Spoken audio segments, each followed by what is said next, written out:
Hey there, folks. Welcome to Spectrum Pulse. We talk about music, movies, art, and culture. And today we're going to be covering the newest album from Saor called Forgotten Paths. So when I covered Astronoid a week or so ago, I mentioned that in my exploration of black metal, I tended to gravitate more towards the atmospheric side and the stuff that was blending in sounds from other genres, adding a little bit more familiar color and texture in order to ease me in. And in 2016, after a draining year in which I had again not covered enough black metal and I desperately wanted to hear more, I found an album by a Scottish band called Saor, where they were taking in atmospheric black metal textures and blending them with Celtic folk. And yeah, the rest is history. That album, Guardians, wound up as one of my favorite albums of 2016. A windswept, textured experience balancing out acoustic guitars, strings, and even bagpipes against the surging tremolo guitar lines and the guttural vocals for a wild, cacophonous experience rich with huge melodies and absolutely keeping them as a band for me to watch going forward. And for me, it was seeing those layered melodies that really sealed the deal. Almost a visceral, borderline power metal swell and appeal at its root. It was a band striving to sound epic, and they absolutely nailed it. So you can bet I was interested in their newest album. 4 pretty massive songs, with Neige of Alcé contributing vocals to the title track. This was one of my most anticipated albums of 2019.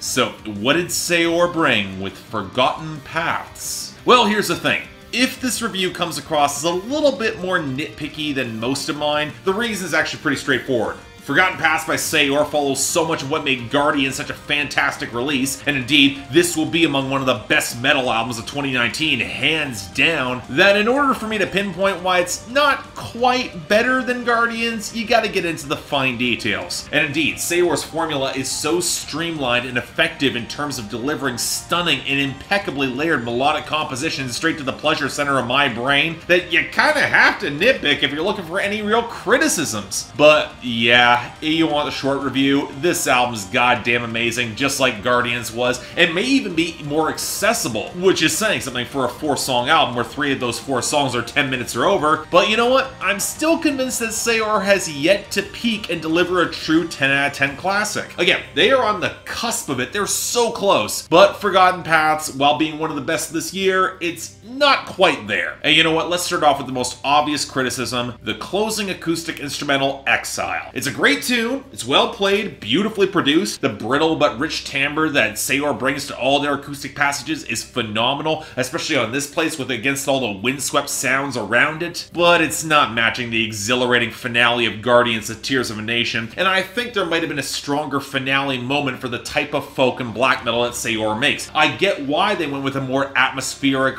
windswept, lonely finale. It fits the content, but it doesn't quite hit in the same emotional lane. And while I'm on that subject, there are criticisms of Guardians that do persist with Forgotten Paths. While the male clean singing is a little better integrated, I'd still argue it's a bit thin. And for as poetic as the lyrics can be, and there are wind-scorched mountains and abandoned trails and the lost remnants of humankind, nobody's really going to Saor for the songwriting. Kind of a shame, really, because the writing does match the mood, and I'd argue Bron actually sets a pretty bleak scene, with humanity sundered and vanished for nature's thorns to reclaim the land, all those nettles. But if you're not paying attention to the words, you're not going to be missing a lot here either. But that being said, there are absolutely improvements from Guardians here as well, most of which are fine details that are only being tweaked and refined. The individual songs, they feel tighter in a lot of their transitions and the overall flow. A little bit more frenetic and furious to make the best use of the time and not have a wasted moment, but still able to step back and breathe effectively, especially whenever the pianos come in order to set the next melody up. And the vocal layering of the guttural barks and screams is absolutely better. Hell, when the female vocals come in from Sophie Rogers on Bron, they sound ethereal and so amazing. And perhaps even more so than Guardians, there is a confidence in the melodic blending of bagpipes and the rich sawing violins against the blast beats and roiling tremolo riffs that always keeps the melody at the forefront, but also shows a degree of layering that's genuinely impressive. At most points in the mix, there are multiple melodies and harmonies interweaving with each other without sounding like a pile-up or being over-arranged. And that's before we factor in some of the stronger melodic grooves in the low end. I've always liked how Saor still has a borderline ramshackle tendency with the cacophonous drum work and the bass lines and the blast beats, but there are moments on songs like the 4.5 minutes into the title track where that bass line is carrying the main melody, and it's such a great contrast. Sounds phenomenal. And hell, on a purely compositional level, Saor's got a command of progressions and dynamics that's genuinely astonishing, especially for how damn catchy they can make some of these passages. Go to moments like the climax about 7.5 minutes through the title track, any point of clean vocals or flute interplay on Bron. Hell, the bagpipe and the guitar passages interweaving in about 8.5 minutes, they sound incredible on that song. Or hell, the juxtaposition of the smoky post-rock passages with a ton of crunchy guitars and a galloping finality on Monadh that might have some of my most favorite moments on this album, or indeed anything out of Saor to begin with. Such a great moment, and compared to any other post-rock elements that come in these sort of atmospheric black metal bands,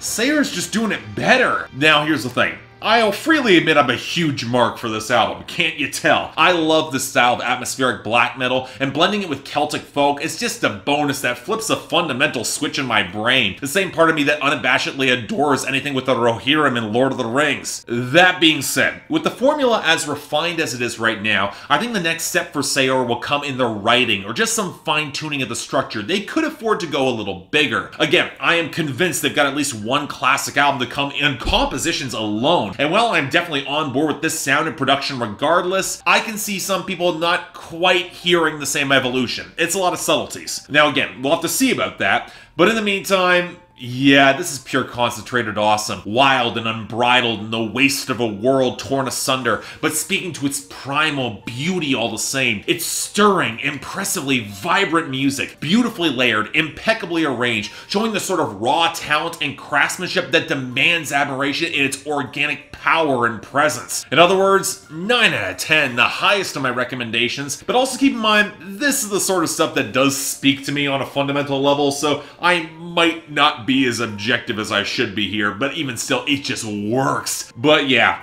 you're gonna want to check this out regardless. You know, see if it speaks to you too. So yeah, thanks a lot for watching. I'd like to like and subscribe, I'd be more than grateful. Bit of a short rave review, but that sort of thing happens. There's not really a lot to say with this. It just connects in that specific lane, and you gotta hear it for yourself. It's hard to describe the sort of melodic progressions that happen here.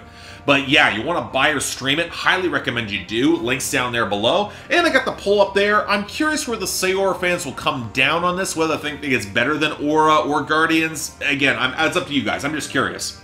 Beyond that, anything else I might be able to do to improve my presentation, I'm all ears. And hey, if you guys want to help support the channel, link to my Patreon right over there, where I'm still trying to refigure things out. Might plan some special comments over there, make that special, but we'll see where that goes. Till then, I'm Mark, you're watching Spectrum Pulse, and I'll see you next time.